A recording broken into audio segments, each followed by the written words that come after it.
गांव में एक स्त्री थी, सेवा संगत साधकी कभी ना निष्फल जाए, और कर्मों में सूली लिखी हो तो इन संतों की सेवा से सूल पे टल जाए। बोलिए संत भगवान की। नारद जी उसके घर आते थे, जब भी बाबा आते मैया बड़ी सेवा करती थी। बोलना पड़ेगा महाराज।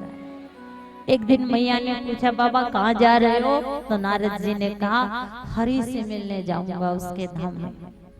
बाबा भगवान से पूछ के आना क्या मेरे कर्मों में पुत्र या पुत्री का सुख नहीं। नारद जी ने भगवान से कहा वो फलाने फलाने गांव में एक माँ जी है, बड़ी अच्छी है, क्या उसके कर्मों में पुत्र नहीं?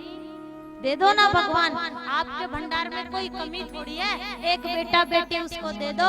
तो भगवान कहते हैं नारद जी मेरे पास जो किस पुस्तक है उसके कर्मों का लेखा जोखा है, मैं तो जीव को वही दे सकता हूँ जो उसके कर्मों में हो। माफ करना 7 जन्म भी उसके जीवन में औलाद का सुख नहीं है। भगवान कहते हैं भगवान ना सुख देता है ना दुख देता, भगवान कहता तू जैसा कर्म करता है मैं वही फल देता हूँ। अब नारद जी क्या मुंह लेके जाए?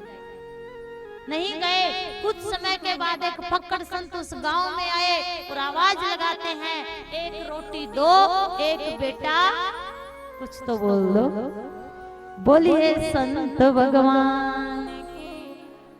फिक्र सबको खा गई, फिक्र सबकी पीर, और फिक्र की सो फाकी करे वाको नाम फकीर। एक रोटी दो एक बेटा लो। मैया ने लगे हाथ बाबा को 4 रोटी खिला दी, और संत ने ऐसा आशीर्वाद दिया जो भगवान कहते थे कि एक औलाद का सुख नहीं, उसके घर में 4-4 बच्चों की किलकारियां गूंजी।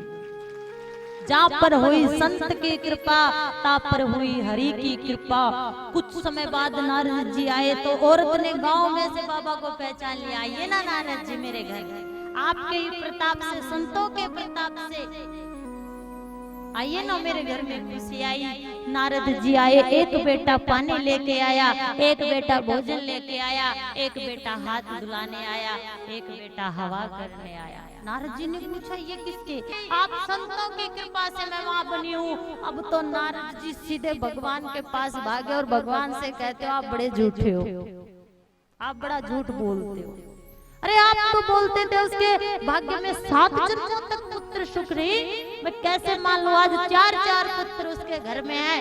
भगवान कहते नारद जी आज भी आप मेरी किताब देख सकते हो, आज भी उसके कर्मों में पुत्र सुख नहीं, लेकिन जिसको संत देना चाहे तो मैं क्या कर सकता हूँ। संतों की कृपा से तो बंजर भूमि भी उपजाऊ हो जाती है।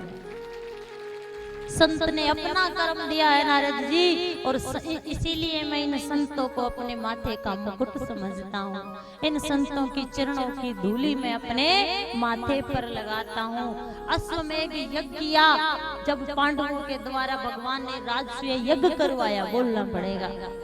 संतों को बुलाया, दुर्योधन को खजाने का अधिकार दे दिया गया, क्योंकि वो चाहता था कि पांडवों का सारा धन खत्म हो जाए। और राजसूय यज्ञ में, कथाओं में, धर्म में जितना धन दान किया जाता है उतनी बढ़ोतरी होती है।